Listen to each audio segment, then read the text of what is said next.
Caribbean Lime Tart. This tart is going to be composed of an almond tart shell, an almond filling very similar to a frangipani, custard, and a lime marmalade. And so now let's look at how all these pieces get made, and then we'll put them together and bake it.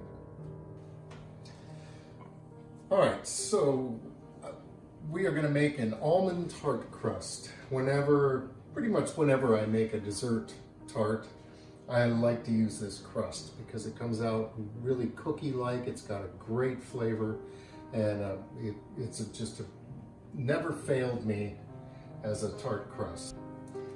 All right, so we're going to toast. These are sliced almonds. We're going to toast them to help bring out the flavor. So into a dry, hot pan on medium heat, we put our almonds, and then just kind of keep them moving around a little bit. We can let them warm up, but once they start to get warm, you have to keep them moving or the bottom layer will burn. That's not quite the flavor we were trying to bring out. So we really want this toasted almond flavor.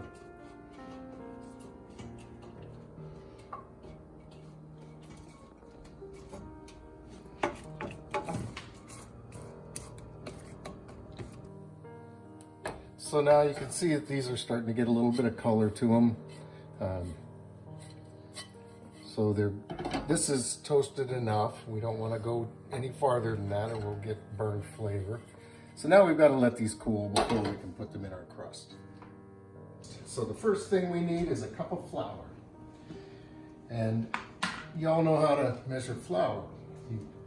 If you take your cup and drag it through the flour, it compacts and you don't get an accurate measurement. So the most accurate way to measure flour is to weigh it. And a cup of flour would weigh 120 grams. But for this purpose today, you just spoon it in loosely. You don't pack it down or anything. And in this way, you'll get a cup of flour that weighs close to 120 grams.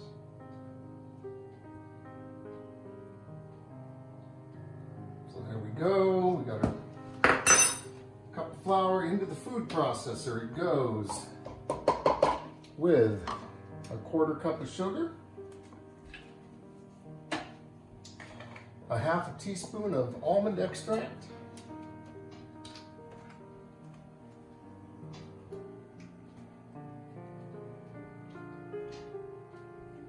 it's actually better to measure this not over the bowl of the food processor just in case you spill a little, pour too much. And a 1/4 teaspoon of salt. And this I will measure outside here because it's a full salt container. 6 tablespoons of butter, and it's best if the butter's still cold.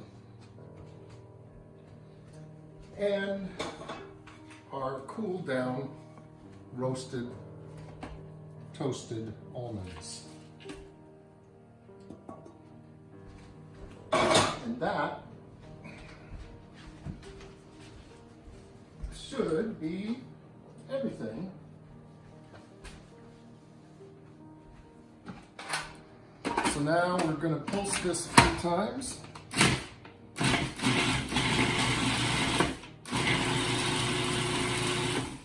What we want to do is cut all that butter out into little pieces.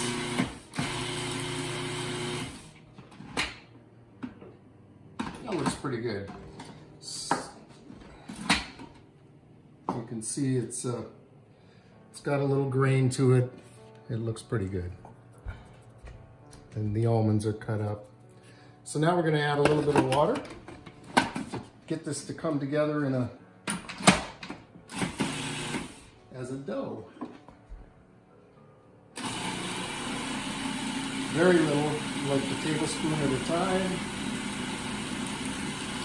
And you'll see the change happen pretty quickly here.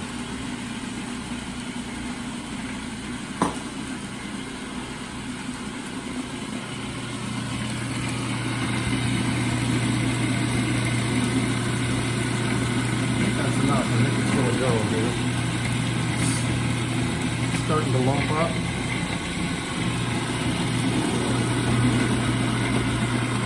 Maybe just a little bit more. There we go.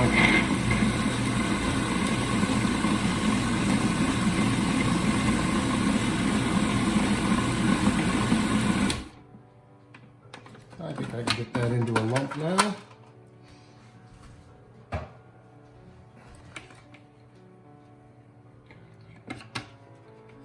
So then we take our dough and put it into our prepared tart shell. I've just oiled this tart shell. It doesn't really need a lot of oil because there's so much butter in the crust, but you really don't want it to stick at the end.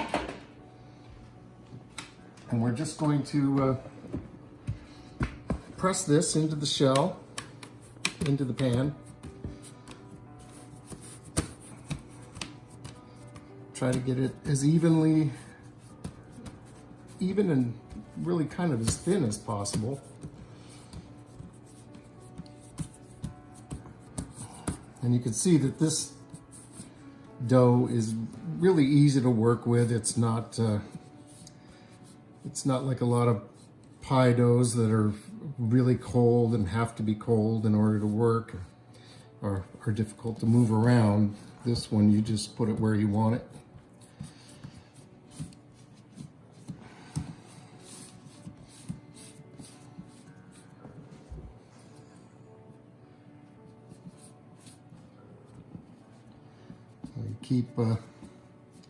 Keep moving it and look for thin spots. You can fill in a thin spot by sliding some dough over to it. If there's a place where it's not coming up to the edge very well, you could steal some from another spot and bring it over there, and it'll just glue itself together. I like this dough. It's just so easy to work with. And you want this to get up to the lip of the pan, which will help keep the sides from sliding down in when you bake it.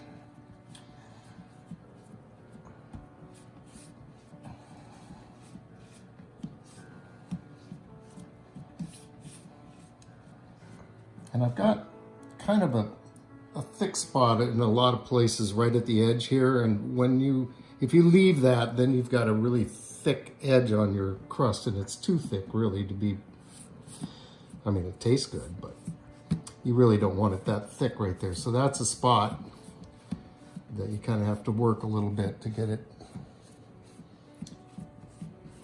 thin and even. So now that we've got this up, roll it over the edge.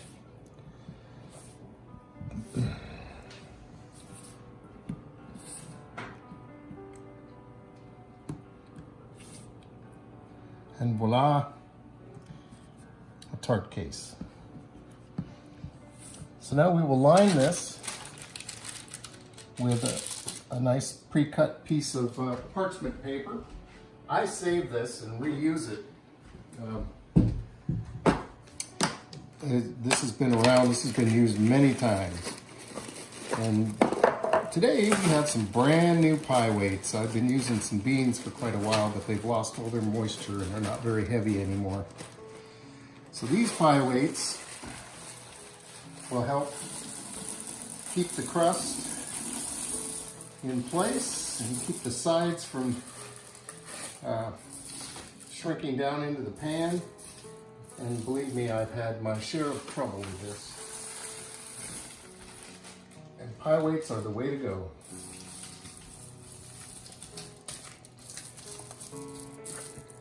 So there we have it. There's really no place for this crust to go. It's just going to sit there and cook. And we're going to pop this into a 400-degree oven. And tart pans, because they do have a little space between the bottom and the sides, and you're using a lot of oil in the crust, they can leak out the bottom. So always put your tart pan on a cookie sheet in the oven. And there you have it. We're going to let that cook for 20 minutes. and we'll see what we got when it comes out. All right, so this has been in for 15 minutes, and I would really like to use the last 5 minutes to cook the bottom a little more. So we're going to get the pie weights out, hopefully. I've never done this with these little weights before. And we'll see how well this works. Looks like it's going to be marble. Yep. Hey, that's pretty good. Careful, they're hot. They're on. All right, so that's going to be fine. I'm going to put this back in for 5 more minutes. And I think we'll just ignore those few little weights that are on there.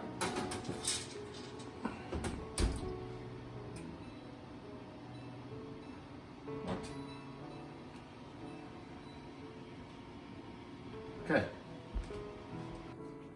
So with a whole bag of limes from Costco, this weekend's mystery box item is limes. And I'm making a lime marmalade. So yesterday I cut in half and juiced 500 grams of limes, which is 1 pound or so, and turned out to be about 11 limes. And here's the juice from them. Then I soaked the remaining portion of the limes, which is will help take the bitterness out of these peels. And I'm just going to drain them, and then cutting each one into quarters.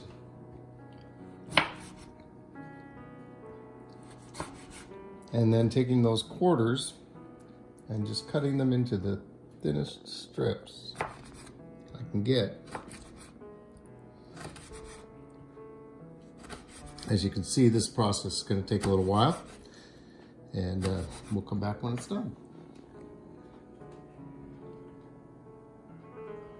Okay, this is quite the process. In lieu of actual knife skills, what I have is patience. Just go slow and steady, don't cut yourself. And there we have our sliced up limes. Now I know you were wondering, some of you, yes, I did scrub these limes before I started this, so there was no junk on the peels. So now that we have them all cut up into their nice little shapes here, we're going to throw them in the pan.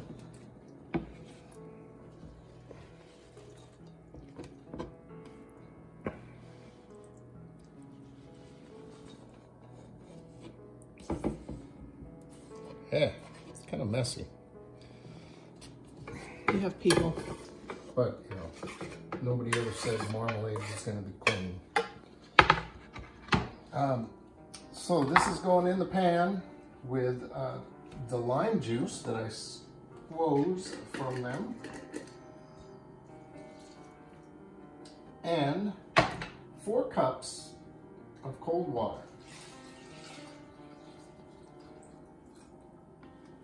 And this is going to go on the burner for a good hour and further soften these lime rinds by cooking them. So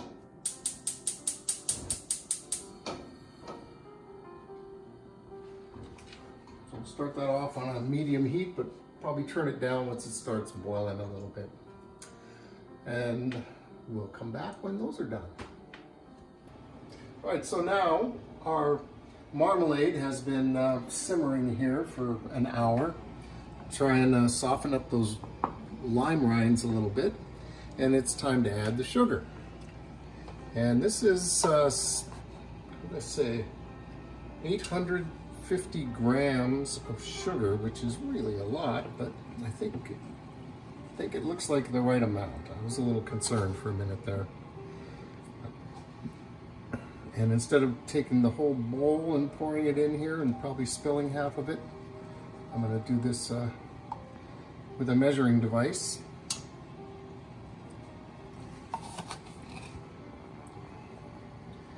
Just to avoid spilling, that's all. And once we get all the sugar in here, we're going to boil it for a little while. And just make sure all the sugar gets dissolved. And then we're going to boil it for almost an hour to try and get this to set as we would want our marmalade to be. For now, there we go.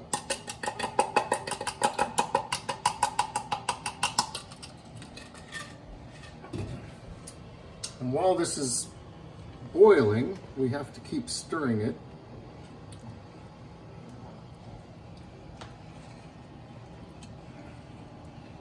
And the instructions tell us to remove any foam or any scum that forms on top. And I assume that that would give us a cleaner product at the end. I don't know how necessary that is, since I've never made this before.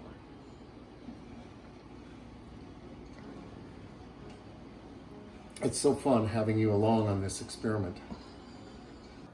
So now we're ready to make the almond filling for our tart. This starts with 150 grams of softened butter and 150 grams of sugar. Now I really probably should be doing this in the stand mixer, but we're going to do it the old-fashioned way and just cream the butter and sugar by hand. As you can see, this process can take a little while as the sugar starts to get incorporated into the butter, and it needs a little bit of enthusiasm because you want this to get to be light and airy when you're done. You could drink that rum to add a little enthusiasm. There you go.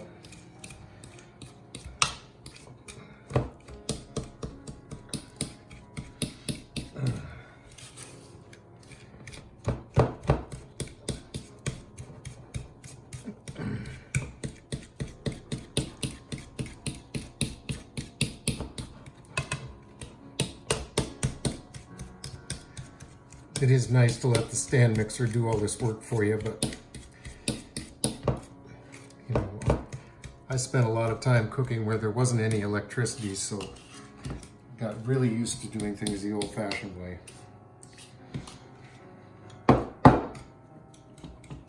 Now we're starting to get a nice cream going here.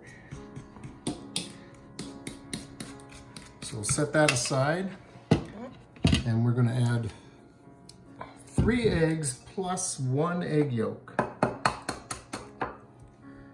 I've got the 3 eggs already out. I'll separate this one. There we go. We're gonna whisk that up.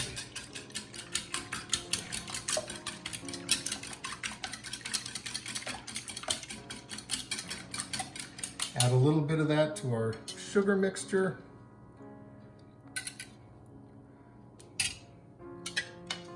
Get that creamed in there.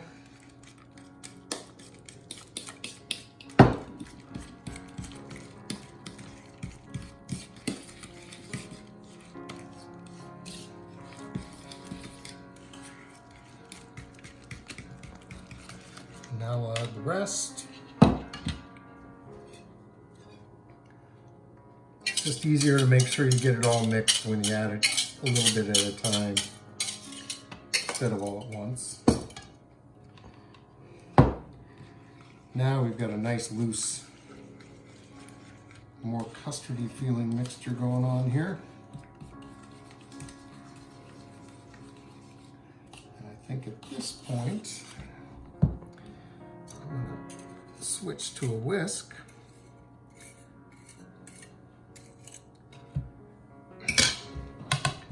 See if we can get a real good mix going here.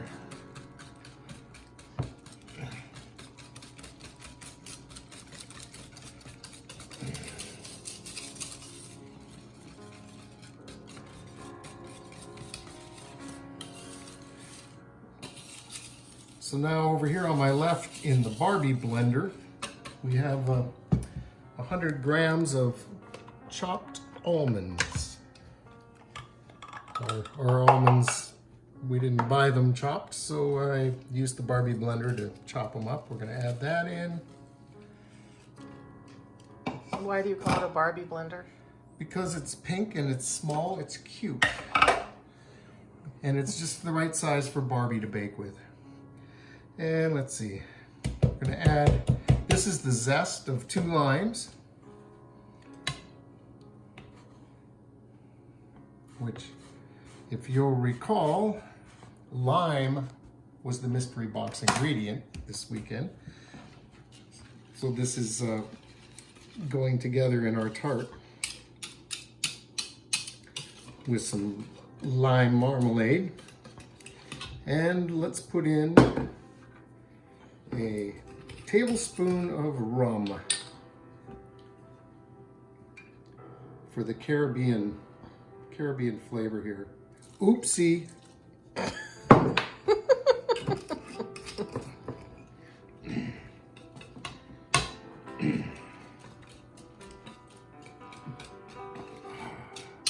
And there you have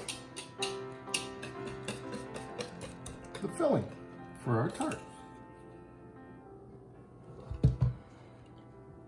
That's that. And now we're ready to assemble our tart. We have the lime marmalade. We're going to put the layer of that down.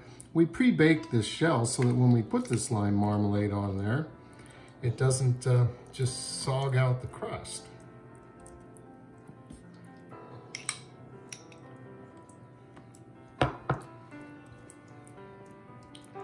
And we're just going to spread a layer of this.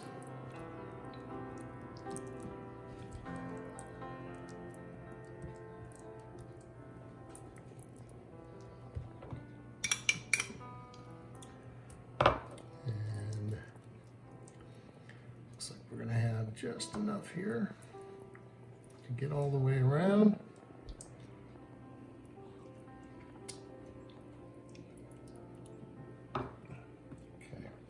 And then on top of that, we will put our almond custard.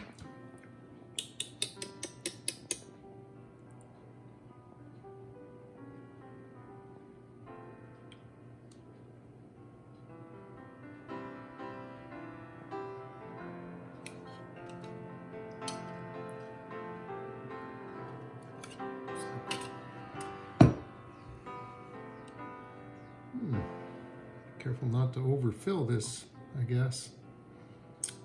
I haven't made this recipe before, so we're all learning together.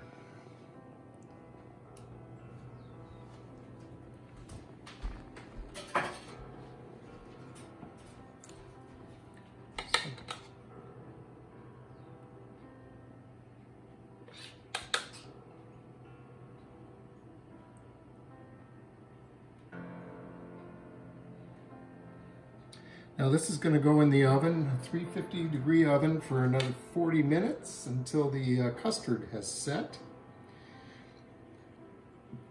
And then we should have a delicious tart. Oh, and you were asking, we're not going to waste these limes that we took the peel off of. Those are going to be used for margaritas in a few minutes.